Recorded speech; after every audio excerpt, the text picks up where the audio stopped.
The conference room smelled like ozone and expensive, unearned confidence.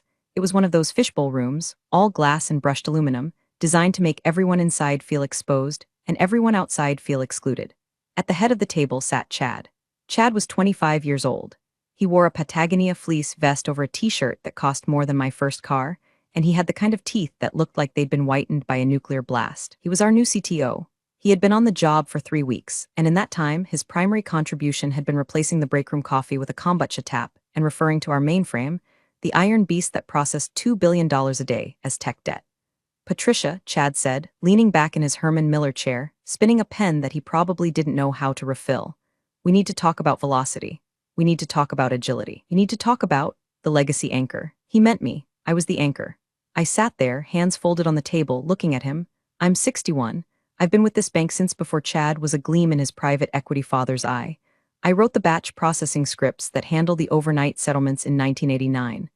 I survived the dot-com bust, the 2008 financial crisis, and 3 different CEOs who thought blockchain was the answer to a question nobody asked. I don't smoke, but sitting across from Chad, I felt the phantom itch of a nicotine addiction I never had.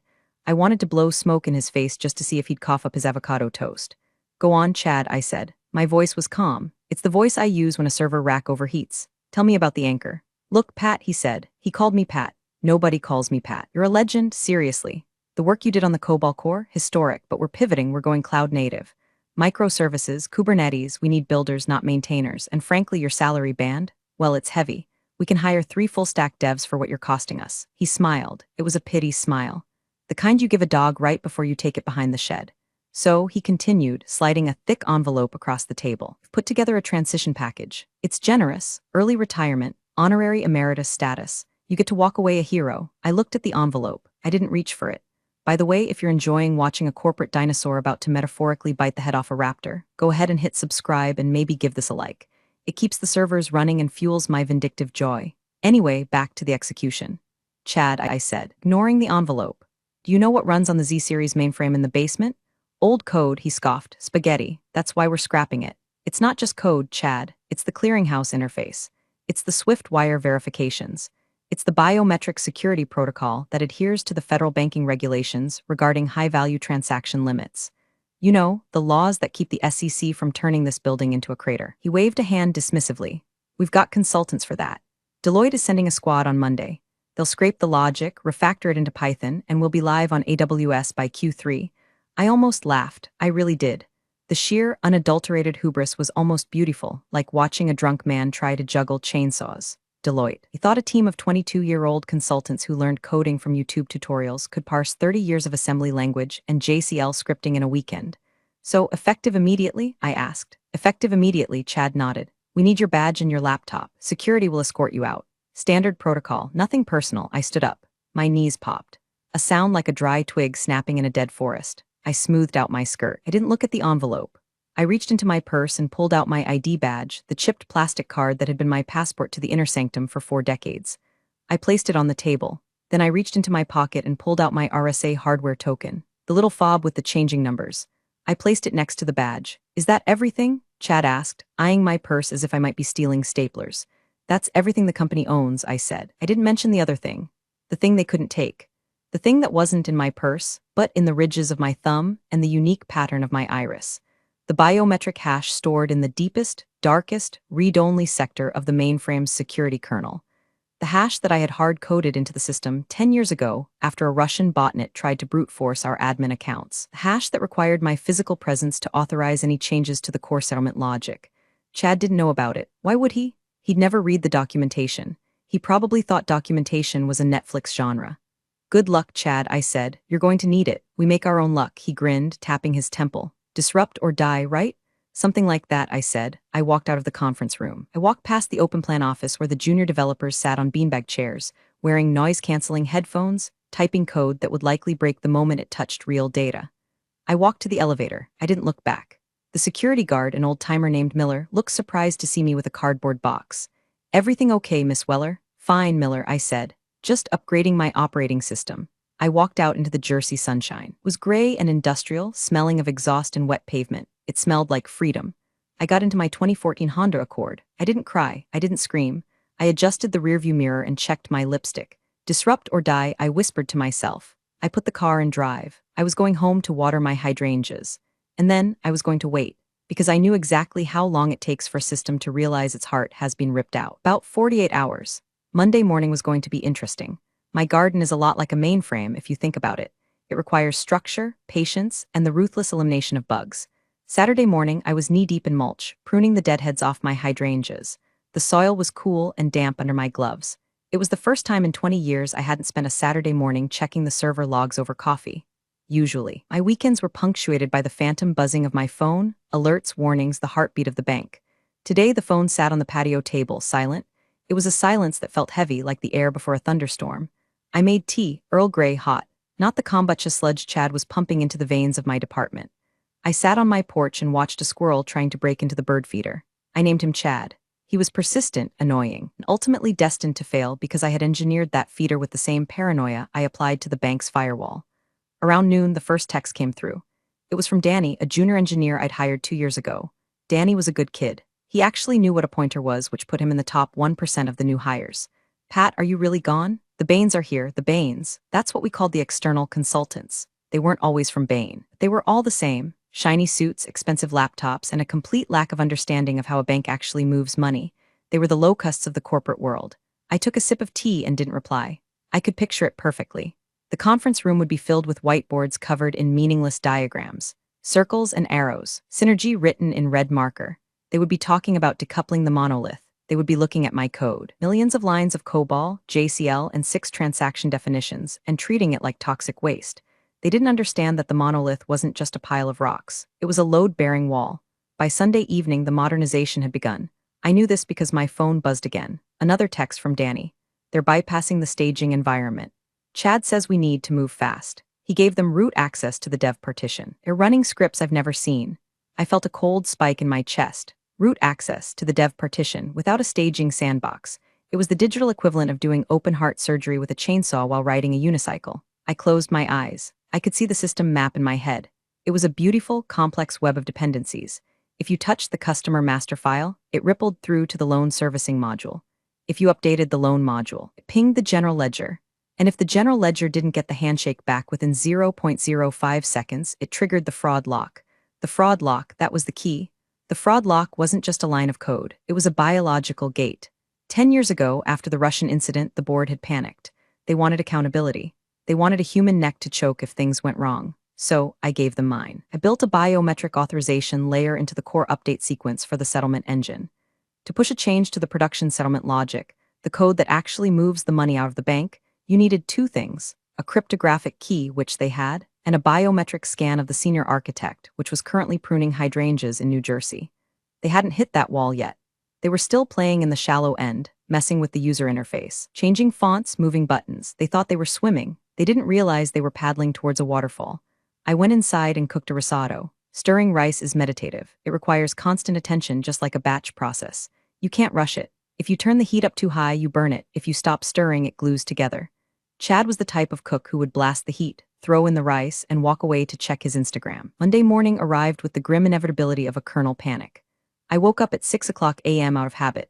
I showered, dressed in my retired lady uniform, yoga pants and a cashmere sweater, and sat down at my computer. I wasn't logging into the bank's VPN. That would be illegal, but I still had access to the public-facing status page. The one customers see, system status, all systems operational. Lies, I whispered to the screen. I knew what was happening inside that building. The consultants were probably high-fiving. They had likely refactored the login screen and pushed it live. Look at us, we're agile. We changed the color of the submit button to disruptive blue. But deep down in the basement, in the climate-controlled server room where the air is kept at a crisp 64 degrees, the mainframe was watching. It was seeing these new, unfamiliar commands coming down the pipe. It was checking its access control lists. It was looking for a fingerprint that wasn't there. It was waiting. And so was I. I poured another cup of Earl Grey. Danny, I thought, staring at my phone. Don't do it, kid. Don't try to fix it. Just let it burn. But I knew he wouldn't. He was too young. He still had hope. He still thought competence mattered. He was about to learn the hardest lesson of his career. You can't patch stupid.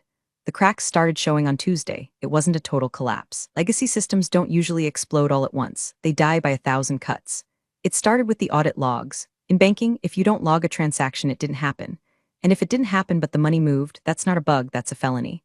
I was at the grocery store, debating between organic and non-organic avocados. Chad had ruined the concept of avocados for me, but I still liked guacamole when Danny called. Not a text, a call. I let it ring 3 times. I wanted to answer. The instinct to fix, to troubleshoot, to save the ship was burned into my DNA. But I looked at the avocados. They were firm, unyielding like me. I picked up. "Hello, Danny." "Pat, oh God, Pat, you have to help me." His voice was an octave higher than usual. He sounded like he was hyperventilating in a server closet. "Calm down, Danny, breathe. What's wrong?" "The transaction IDs," he sputtered. They're skipping. "We processed the morning batch, and the sequence numbers are jumping by tens of thousands. The compliance dashboard is lighting up like a Christmas tree, but Chad told us to suppress the warnings." "Suppress the warnings?" I repeated, my voice flat. "He told you to mute the fire alarm while the house smells like smoke. He said it's just legacy noise. He said the new microservices handle indexing differently, and the old mainframe is just confused. He called the error logs boomer spaghetti in the stand-up meeting." Boomer spaghetti. I squeezed the avocado in my hand. It didn't yield, but my knuckles turned white. "Listen to me carefully, Danny," I said, leaning against the display of artisanal crackers. "Do not suppress those warnings. Print them out. Email them to your personal account. Document that you were ordered to ignore them. But how do I fix the sequence jump? The consultants are trying to force a reindex on the live database." "They're doing what?" I almost dropped the phone. "Reindexing a live transactional database during business hours is suicide. It locks the tables. Nobody can read, nobody can write. The bank effectively freezes." Chad gave them the go-ahead. He said move fast and break things. "Well," I said, a cold calm settling over me. "He's definitely got the break things part down. Danny, listen, do nothing. Do not type a single command. If you touch that database while it's reindexing, you will corrupt the pointers. You will turn $2 billion of customer data into digital confetti.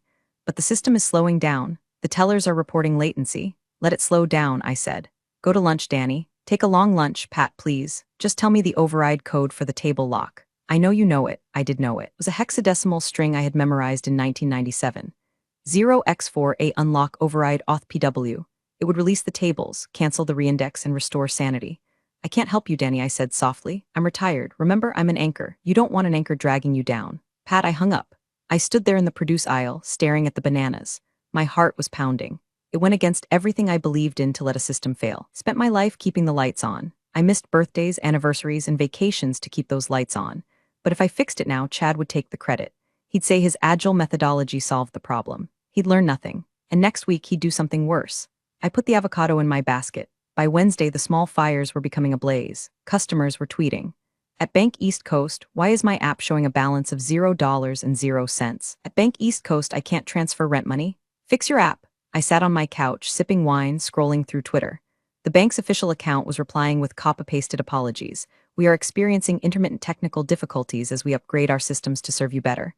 Serve you better by locking you out of your own money." Then came the internal leak.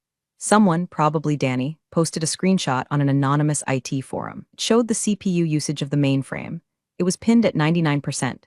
The consultants had deployed a Python script that was querying the entire transaction history for every single user login. It was a denial of service attack, and it was coming from inside the house. I watched the stock price dip, just a little, $0.45. "Burn," I whispered. But the real show hadn't started yet. Tomorrow was Thursday, end of quarter. Thursday was settlement day. The day the bank had to reconcile its books with the Federal Reserve. The day massive wire transfers moved between institutions. The day the system had to be perfect, and the day the system would check for the biometric authorization of the senior architect. I checked my calendar. Thursday, 10 o'clock a.m. spa appointment. Perfect timing. Thursday morning dawned with the kind of crisp, clear blue sky that usually signals a good day for high-frequency trading. For Bank East Coast, however, it was the sky over a battlefield. Quarterly settlement is not a joke. It's not an agile sprint. It is a hard, federally mandated deadline. By 4 o'clock p.m. EST, billions of dollars in commercial wires, international clearings, and interbank settlements must be finalized. If the ledger doesn't balance, or if the transmission doesn't go through, the fines start at painful and quickly escalate to congressional hearing. I was at a day spa in Cherry Hill, wearing a fluffy white robe and sipping cucumber water. My phone was in a locker, turned off. At the bank, I knew exactly what the sequence of events was. 0800 a.m., the batch jobs kick off. The mainframe begins aggregating the millions of transactions from the last 90 days. This usually takes 2 hours. With the optimizations Chad's team had likely installed, it was probably choking on its own vomit. 10 o'clock a.m., the first warning bells. The verification hashes wouldn't match. Why? Because the consultants had probably changed the character encoding on the database from EBDIC, which mainframes love, to UTF-8, which mainframes tolerate but despise without updating the translation tables. 11 o'clock a.m., panic. The settlement window opens. Wires need to start moving, but the system is locked in a verify loop. At 11:15 a.m., I was getting a hot stone massage. The masseuse, a lovely woman named Brenda, asked me if my shoulders were tense. Not anymore, Brenda, I murmured into the face cradle. Not anymore. Back at the office, Chad would be screaming. I could hear it. He'd be standing in the network operations center knock, his Patagonia vest damp with sweat. Just force it, he'd be yelling. Override the check, we have to send the file? And that's when they would try it. The emergency override. The emergency override is a function I wrote. It exists for exactly this scenario, when the automated checks fail and a human needs to say, I have visually verified the data, and I authorize this transfer despite the errors. But you can't just click OK on a box like that. Not for $2 billion. The command requires elevated privileges. Sysadmin level 5. There was only one level 5 account active. Mine. 12:30 p.m. I walked out of the spa glowing. My skin felt hydrated. My soul felt light. I turned my phone on, it vibrated instantly, and then it kept vibrating. It danced across the bench in the locker room like a possessed object. 47 missed calls, 12 voicemails, 88 texts. I scrolled through them. Chad, 12:05 p.m., Patricia pickup. Chad, 12:08 p.m., we have a situation. Chad, 12:15 p.m., need password for override. Chad, 12:20 p.m., seriously pick up the phone. Danny, 12:30 p.m., it's the biometrics, Pat. The screen says authorization required, senior architect biometrics. Chad is losing his mind. He tried to sudo past it. The system locked him out entirely. I smiled. A cold, thin smile. The Russian protocol. When the system detects an unauthorized attempt to bypass the level 5 security check, like, say, a frantic CTO trying to sudo force a settlement, it doesn't just say access denied. It assumes a hostile intrusion. It goes into fortress mode. It locks the file system. It disconnects the external gateways. It freezes the assets. And it displays a single prompt on the main console. Critical security lockdown awaiting biometric verification. User P. Weller timeout in 3 hours 59 minutes. If the biometric scan isn't received within 4 hours, the system assumes the facility has been compromised. It initiates a hard wipe of the encryption keys. The data remains, but it becomes unreadable without a restore from physical tape backups held in a mountain in Colorado. That recovery takes 3 days. The bank would be dead in 3 days. My phone rang again. It wasn't Chad this time. The caller ID said, Franklin P. Sterling, chairman of the board. Franklin was 70 years old. He was old money. He didn't know what Kubernetes was, but he knew what fear smelled like. I let it ring 3 times, then I answered. Hello, Franklin, long time. Patricia, his voice was shaking, not anger. Terror, where are you? I'm in Cherry Hill. Just finished a lovely facial. Why? The system? It's asking for your thumb. Literally. Chad says we can't move the money without you. Oh, that, I said, checking my nails. That's the fraud prevention protocol. I documented that in 2014, Franklin, page 402 of the Disaster Recovery Manual. You signed off on it. Patricia, we have 2 hours before the Fed window closes. If we miss this settlement, we are insolvent. We are talking regulatory seizure. That sounds serious, Franklin. Name your price, he snapped. Just come in. Send a helicopter. I don't like helicopters, I said, and I'm retired. I turned in my badge, remember? Chad was very specific about the immediate nature of my departure. Patricia, please, stop the games. What do you want? I looked at the time. 1:00 p.m. Plenty of time to drive there if I took the turnpike. I want a meeting, I said, in the boardroom with the full board and Chad. In 1 hour. Done, Franklin said. Just get here. Oh, and Franklin, yes. Have security print a visitor pass. I don't have a badge anymore. I hung up. I got into my Honda. I didn't speed. I put on a podcast about gardening. The traffic was light. The world was burning and I was bringing the only fire extinguisher. But I wasn't going to spray it for free. The drive to the bank usually took 45 minutes. I took my time. I stopped for coffee, a real one, not the break room sludge. When I pulled into the visitor parking lot, I saw the chaos through the glass facade of the lobby. People were running, actual running. In a bank, nobody runs unless there's a gunman or a fire. This was worse.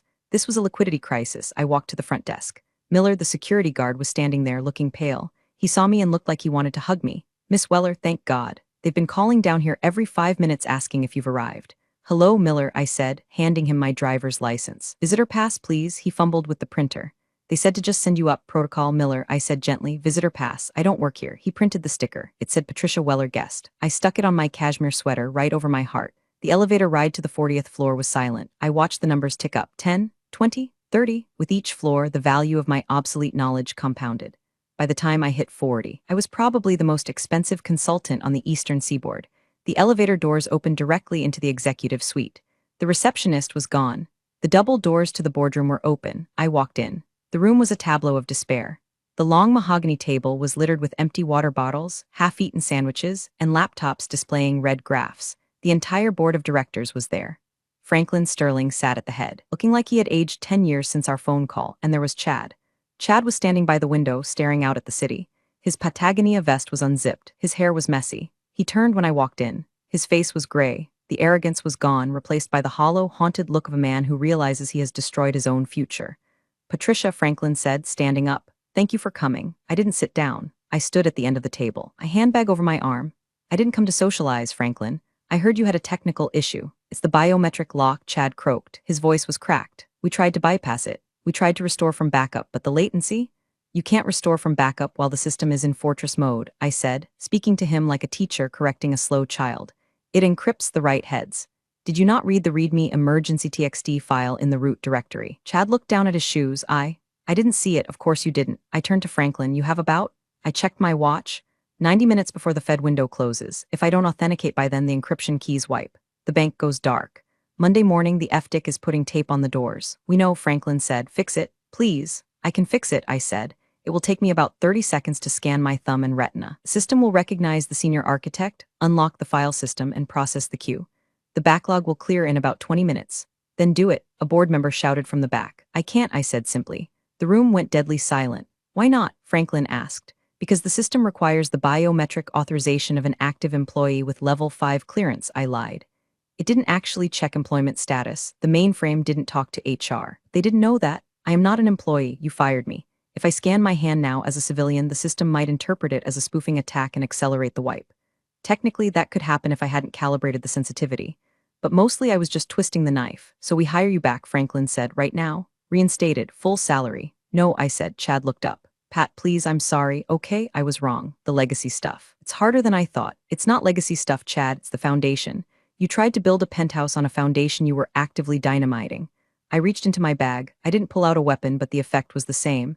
I pulled out a stapled document. I prepared a contract, I said. It's a consultancy agreement. I slid it down the long table. It hissed across the mahogany and stopped in front of Franklin. Consultancy? Franklin squinted at it. Don't want to be an employee, I said. Employees can be fired by 25-year-old CTOs who think mainframe is a dirty word. I want to be an external contractor. Independent, irrevocable. Franklin put on his reading glasses. The rate? He choked. Patricia, this is? Check the math, Franklin, I said. It's a lot less than the fine you'll pay the SEC if that wire doesn't go out in 89 minutes. Franklin looked at the paper, then at the clock, then at Chad. And one more thing, I said. Look at Clause 4. Franklin read Clause 4. He went pale. He looked at Chad. Chad looked confused. What is it? Clause 4, Franklin read aloud, his voice flat. The consultant shall report directly to the board of directors. The position of chief technology officer shall be restructured to report to the consultant for all matters regarding core infrastructure. Chad's eyes widened. You want me to report to you? No, I said. I don't want you to report to me, Chad. I don't want to talk to you at all. Clause 4 says you don't touch the mainframe. Ever. You can play with your apps. You can make the buttons blue. But the adults are talking now. I looked at Franklin. Clock's ticking, Frank. The silence in the boardroom was heavy, broken only by the hum of the HVAC system, another piece of legacy infrastructure they probably ignored until it broke. Franklin stared at the contract. He was a businessman. He understood leverage. He knew he was staring at a hostage note, but the hostage was his own bank. Patricia, Franklin started, trying to summon some of his old negotiating power. This retainer, it's substantial. $500 an hour, with a guaranteed minimum of 40 hours a week, plus a quarterly retention bonus, I added, for maintaining the biometric availability. This is extortion, the board member in the back muttered. No. I turned to face him. It was Jenkins. He had voted for the outsourcing deal last year. Extortion is illegal. This is supply and demand. You have a demand for a thumb that opens a $2 billion lock. I supply the thumb. The price is the price. I walked over to the window, standing next to Chad. He smelled like fear and dry shampoo. You know, I said, looking out at the city skyline. When I wrote the code for the settlement engine in 1998, I told the board then that we needed a redundant team. I said we needed to train successors. Do you know what they said? Nobody answered. They said it was too expensive. They said, Patricia, you're the best, just handle it. I turned back to the room, so I handled it. I built it so secure that not even God could move money without me. You didn't pay for redundancy then. You're paying for it now with interest. Franklin looked at the legal aid, a young woman who looked like she wanted to be literally anywhere else. Is this enforceable? She skimmed the document. It's standard independent contractor language, sir. Except for Clause 7. Clause 7? Chad asked. Clause 7 states that the biometric access is non-transferable and that any attempt to coerce, bypass, or replicate the consultant's biometric data constitutes a breach of contract, resulting in an immediate termination fee of She gulped. $5 million. That was hard-coded for fraud liability compliance, I said smoothly. Remember, we needed to ensure that no one could force me to approve a transfer at gunpoint. If the contract is breached, the liability shifts to the bank. You signed off on the original logic, Franklin. I'm just codifying it. It was beautiful. I was using their own compliance rules against them. The biometric system was designed to prevent a criminal from forcing me to steal money. Now, it was preventing the board from forcing me to work for free.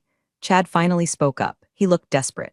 Franklin, we can't do this. She's hijacking the department. If she controls the core, my modernization strategy is dead. We can't be agile if we have to ask permission from a consultant every time we push code.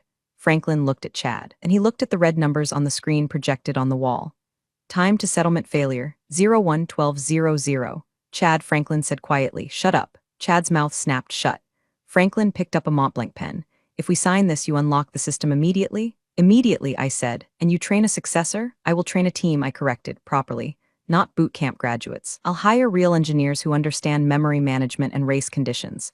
It will take 2 years. 2 years, Franklin sighed. He looked at the contract again. He looked at the terrified faces of his board. He looked at the potential ruin of his reputation. He signed. He slid the paper across the table. Welcome back, Patricia, he said, his voice devoid of warmth but full of resignation. I picked up the contract. I checked the signature. I folded it neatly and put it in my purse. Thank you, Franklin. I look forward to our quarterly reviews. I turned to Chad. Give me your laptop. What? Chad blinked. I need a terminal to access the admin console, unless you want me to go down to the basement? That might take 10 minutes. We don't have 10 minutes. Chad hesitated, then handed over his sleek, sticker-covered MacBook. I opened it. The keyboard was sticky, gross. I opened the terminal. I typed in the IP address of the mainframe gateway. The familiar green-on-black text appeared. Authorization required, Senior Architect Biometrics. I held up my right thumb. I pressed it against the external scanner attached to the podium, the one they used for board votes. I routed the signal through the tunnel. The room held its breath. A green LED blinked on the scanner. On the screen, the text changed. Identity verified. Weller, P. Access granted. Fortress mode disengaged. Resuming batch processing. A collective sigh swept through the room, loud enough to be a wind gust. It's processing, I said, watching the lines of code scroll by like a waterfall. The queue is draining. You'll hit the Fed window with about 8 minutes to spare. I closed the laptop and pushed it back to Chad. You should really clean your keyboard, Chad, I said. Hygiene is important, in code and in life. The tension in the room dissipated, replaced by the exhausted slump of adrenaline withdrawal. Board members were loosening ties, checking phones, whispering to each other. They had survived, but I wasn't done. I remained standing. The consultant title wasn't just a pay raise, it was a shield. I looked at the whiteboard where Chad had drawn his architecture of the future. It was a mess of buzzwords, data lake, serverless, synergy. I walked over to the board, picked up an eraser, and wiped a single line through the center of his diagram. We need to establish some ground rules, I said. My voice carried. I didn't need to shout. I held the keys now. Franklin looked up, rubbing his temples. We signed the contract, Patricia. What else? Operations, I said. Effective immediately, no code touches the mainframe without my code review. Not a script, not a patch, not a font change. If Chad's team wants to pull data, use the read-only APIs I built in 2005. They do not query the database directly. Ever. That will slow down our development cycle. Chad protested, trying to rally. We have features promised for Q4, the mobile wallet integration. The mobile wallet can wait, I said. Solvency cannot. I looked at Jenkins, the board member who had called it extortion. Jenkins, do you remember 2009? He looked uncomfortable. The DDoS attack? The DDoS attack, I nodded. Christmas Eve.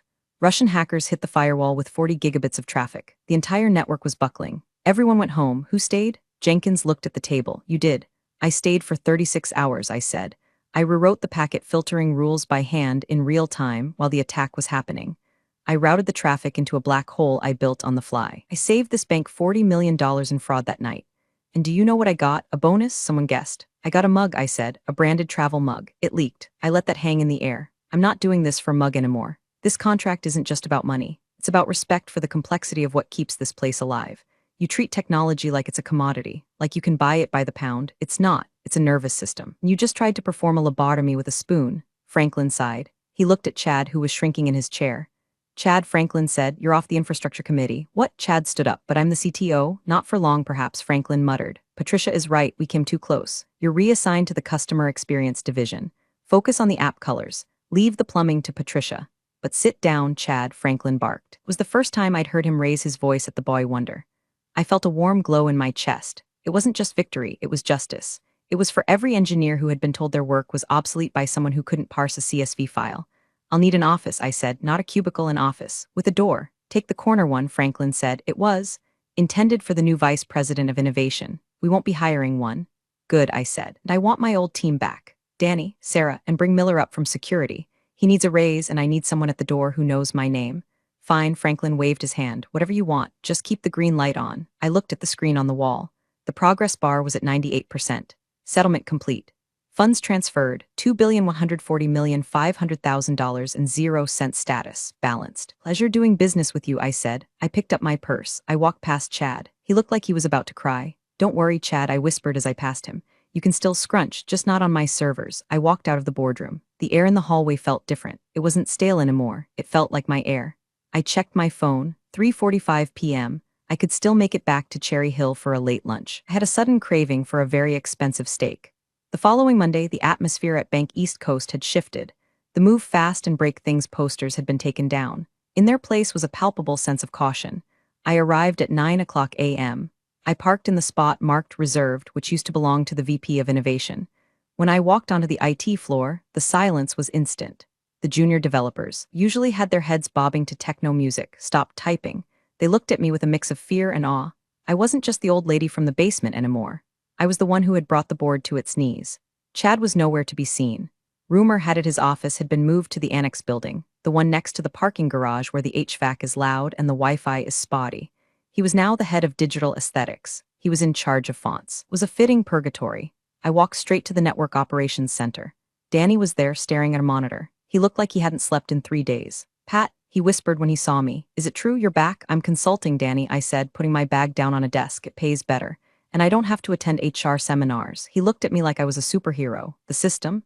It stabilized immediately after you scanned. What did you do? I authorized the batch, I said, and then I rolled back the consultant's changes. All of them were back on the version 4.2 kernel, but that's the 2018 build, Danny said. Exactly, I said, it works. We'll upgrade when we have a plan, not a hallucination. I clapped my hands. All right, everyone, listen up. The room of 20-somethings turned to face me. My name is Patricia. I am the senior architect, for the last month, who have been led to believe that speed is the only metric that matters. That is a lie. In this building, accuracy is the only metric that matters. If you move fast and lose money, you are not a disruptor. You are a liability. I pointed to the main screen, which was now showing a healthy, steady stream of green transaction logs. We are going to do a code review, I announced. We are going to go through every single script those consultants left behind. If it doesn't have comments, we delete it. If it doesn't have error handling, we delete it. If it imports a library you didn't vet yourself, we delete it. Am I clear? Yes, ma'am, a chorus of voices replied. It was music to my ears. I spent the rest of the day in the server room. The physical sensation of the cold air, the hum of the fans, the blinking lights, it was comforting. I scanned my thumb to unlock the rack. The beep was a friendly greeting. I found the consultant server. Blade server they had slotted in without proper mounting screws. It was vibrating. I pulled it out, hot-swapped it right out of the chassis. The screen flickered, then stabilized. Garbage collection, I muttered, tossing the blade onto a pile of junk. Danny came over. Pat, can I ask you something? Shoot. Why did you come back? You had the perfect exit. You could have let it burn. I looked at the server rack. I looked at the cables, neatly zip-tied by me years ago. 'Cause I built this, Danny, I said. It's ugly, it's old, it's written in a language nobody speaks anymore, but it feeds families, it pays mortgages, it keeps the lights on for millions of people. You don't burn down a house just because you don't like the wallpaper. Danny nodded. Can you teach me the real stuff, JCL? VSAM? I smiled. Grab a chair, kid, and get me a tea. Earl Grey, hot. Chad was gone. The parasites were purged. And for the first time in years, the system was safe. But I wasn't done yet. I had one more message to leave. One final safeguard to ensure that even after I was truly gone, years from now, they would never forget who held the keys. 3 months later, the bank was boring again. Boring is good. Boring means the money is safe. I only came into the office on Tuesdays and Thursdays now. The rest of the time, I worked from my garden, monitoring the logs on a secure, encrypted tablet that the bank paid for. Chad eventually quit. He pursued other opportunities at a crypto startup that went bankrupt 6 weeks later. I didn't send a card. The board of directors treated me with a terrifying level of respect. When I walked into a meeting, conversations stopped. They knew that the woman in the cashmere sweater held the kill switch for their entire operation. On my final day of the initial restabilization phase, I prepared a document. It wasn't code, it was a binder, thick, heavy, and bound in black leather. I walked into the boardroom. It was empty. I placed the binder in the exact center of the table. The cover read, System Life Cycle and Succession Plan Confidential. Inside, I hadn't just documented the code. I had documented the philosophy. I wrote about the necessity of friction, why systems should be hard to change, Why legacy isn't an insult, but a testament to survival. And on the last page, I left a little surprise. I had updated the biometric lock. It wasn't just me anymore. I had added a second requirement. To authorize a level 5 change, the system now required 1. The biometric scan of the senior consultant, me. 2. The countersign of a qualified junior architect. I had promoted Danny. He didn't know it yet, but his thumbprint was now the second key to the kingdom. If they ever wanted to fire me again, they'd have to fire him too, and Danny was loyal. I'd made sure of that. I walked out of the building. The air was crisp. Fall was coming to New Jersey. The leaves were turning the color of money and rust. I got into my Honda. I checked my bank account app. The quarterly retainer had just hit. The number was large, comically large. I tapped the steering wheel. System secured, I said. I drove home. I had hydrangeas to prune. And for the first time in 40 years, I wasn't worried about the phone ringing. Let it ring. I'm a consultant now.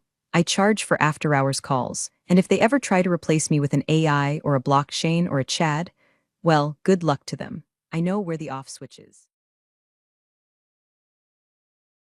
Real power doesn't announce itself. Patricia simply let the silence of the mainframe speak volumes, then she set her own terms. Ignoring decades of expertise comes with a steep price. True value always finds its way back to the top. Appreciate you all for sticking through this one. See you in the next story.